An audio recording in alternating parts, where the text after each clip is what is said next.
this is my 43rd Easter. As I said at the beginning, I am pretty sure that I've been in some worship service every year for 43 years celebrating this day. So again, if you have to think about what number this is for you, it means that you've been to a lot. And again, this is not about who wins Easter. It's not a self-righteous shaming statement directed at people for not going to church enough. No. I mentioned this because in the course of 43 Easters, I have heard this Easter story repeated so many times. I'm kind of used to it. I am comfortable with it. Maybe that is true of you as well. Even if some of the details are sketchy, the gist of the story is not. Jesus was arrested, crucified, died, and was buried, and then, some days later, resurrection, Easter, right? Isn't that the story? There is hope in this story. And this hope speaks of new possibilities, new life, and the affirmation that Jesus' way of self-sacrificial love and compassion is the way that we experience and connect with God. But as I think back on my life, the more I heard this story, the more comfortable I became with it. And the more comfortable I became with it, the less I expected from it. It kind of became predictable, even routine. So come Easter Sunday, I did not expect to be surprised. I did not expect to hear anything different from the year before. In fact, I am pretty sure that when I was growing up, my pastors just recycled their old Easter sermons year after year, and that's what they did. I mean, of course, though, I would never do that. But seriously, this one is new. But eventually, I just wanted something more in this celebration. Yes, if you go to a lot of in-person worships, there are flowers and music, there's family traditions on this day, and all of that's great. But honestly, after so many Easter services, I needed to know how this story, which has become routine, impacts my existence on the Monday after the celebration is over. I needed to know that this story can help me in the world that I live in and address the issues that I have to deal with in life. And I know I'm a little bit odd, I get that, but I do want to believe that if this is true of me, well, then maybe it's true of you as well. When the Sabbath was over, Mary Magdalene and Mary, the mother of James, and Salome brought spices so that they might go and anoint Jesus. And very early on the first day of the week, when the sun had risen, they went to the tomb. They had been saying to one another, "Who will roll away the stone for us from the entrance to the tomb?" When they looked up, they saw that the stone, which was very large, had already been rolled back. And as they entered the tomb, they saw a young man dressed in a white robe sitting on the right side, and they were alarmed. But he said to them, "Do not be alarmed. You are looking for Jesus of Nazareth, who was crucified. He has been raised. He is not here. Look, there is the place they laid him. But go, tell his disciples and Peter that he is going ahead of you to Galilee. There you will see him, just as he told you." So they went out and fled from the tomb, for terror and amazement had seized them, and they said nothing to anyone, for they were afraid. Now after he rose early on the first day of the week, he appeared first to Mary Magdalene, from whom he had cast out 7 demons. She went out and told those who had been with him while they were mourning and weeping. But when they heard that he was alive and had been seen by her, they would not believe it. It is early on the first day of the week after Jesus' death. In Mark's telling of this story, 3 women go to a gravesite. Not much can be known about these women, just that they were part of a community that put a great deal of hope and trust in Jesus. Details aside, I think it is absolutely safe to assume that these people's lives were changed significantly by Jesus. They knew each other. There were stories. There were memories. But all of this is over as they go to care for their dead friend, killed at the hands of an empire trying to maintain its power and control. That is such a common story. and it's absolutely depressing. Control and power are achieved through oppression, violence, and intimidation. Suffering and death usually resulted for those near the bottom or marginalized. And anyone who would dare to call into question or try to offer a new vision, a new way of being, a new way of living, they would be met with severe resistance. And in this way, Jesus is just another casualty in what is a long list of people who would challenge oppression in our world. So these three women arrive expecting to find the body of their dead friend, but instead find an empty grave, a desecrated grave. The stone seal is rolled away. In this space, they have a really weird experience where they're told that Jesus has been raised and that they are to go and tell Jesus' other disciples, but they don't because they're afraid. And even when one does, it's met with disbelief. This is a scene of loss, grief, and confusion.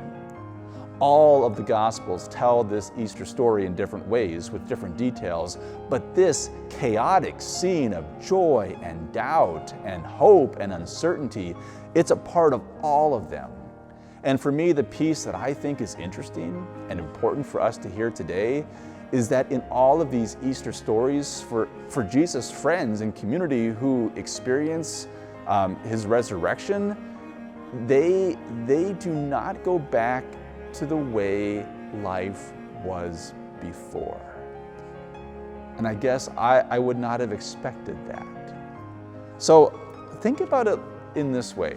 For these three women who go to the grave, Jesus, their teacher, their friend, their companion, is back now. So everything can go back to the way it was, right?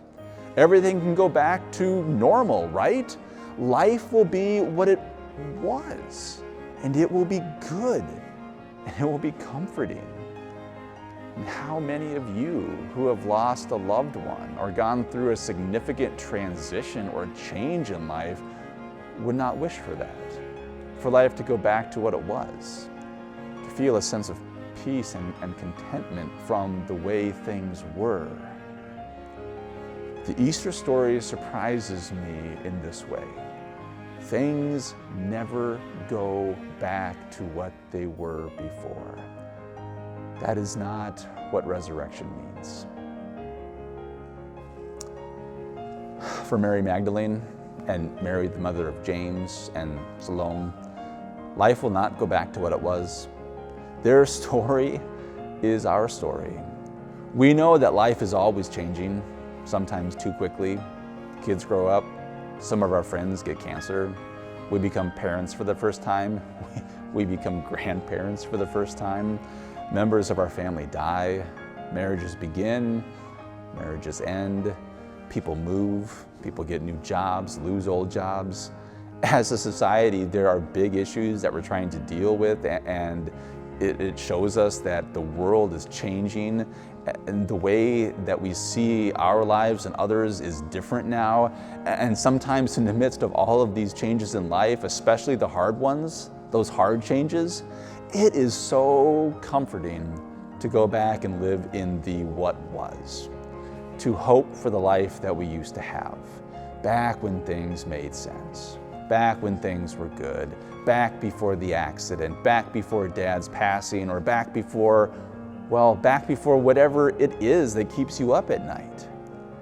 If you pay attention, you can see this playing out all the time.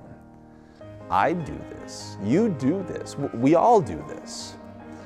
So I know an older gentleman who feels so unsatisfied with what he can no longer do that he longs to go back to the days when he was younger, stronger, more handsome, a time when people respected him for what he was able to accomplish.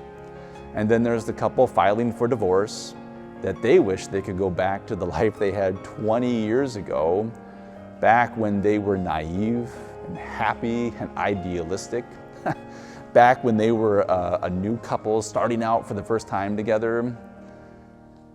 And so on that first Easter morning, the two Marys and Salome experience the resurrection, but they don't go back to the good old days.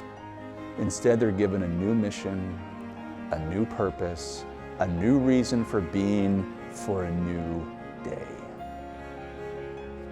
So I have to tell you, Easter is not about the resurrection of a corpse 2,000 years ago.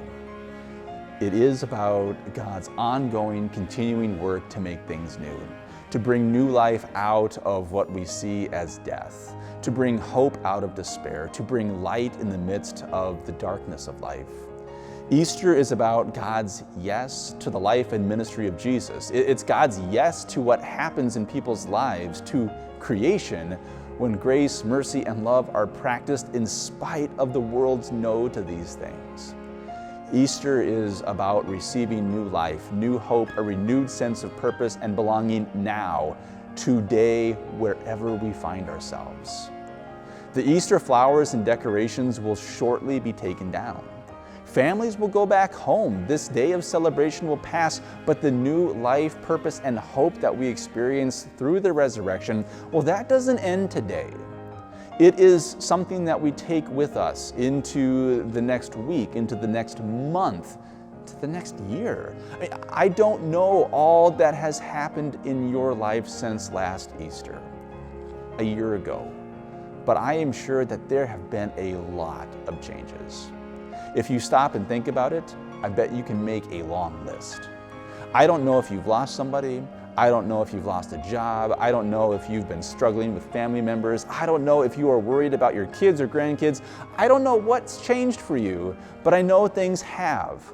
I don't know if you wish you could go back, what it would be that you would go back to. All I know is that in the resurrection, in the Easter story, God meets us where we are, as we are, for who we are, and gives us hope and a purpose for today, as we are invited to participate in the way of Christ, in the way of self-sacrificial love, grace, and mercy that has the power to change us and others. And this is the good news that we hear on this Easter holiday. Thanks be to God for that.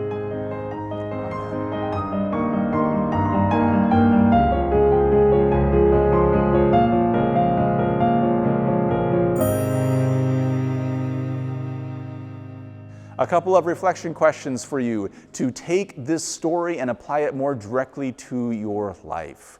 So question number one, what has been the biggest change in your life since last Easter? And question number two, is there hope or new life within that change? How has God been present in your life, creating something new?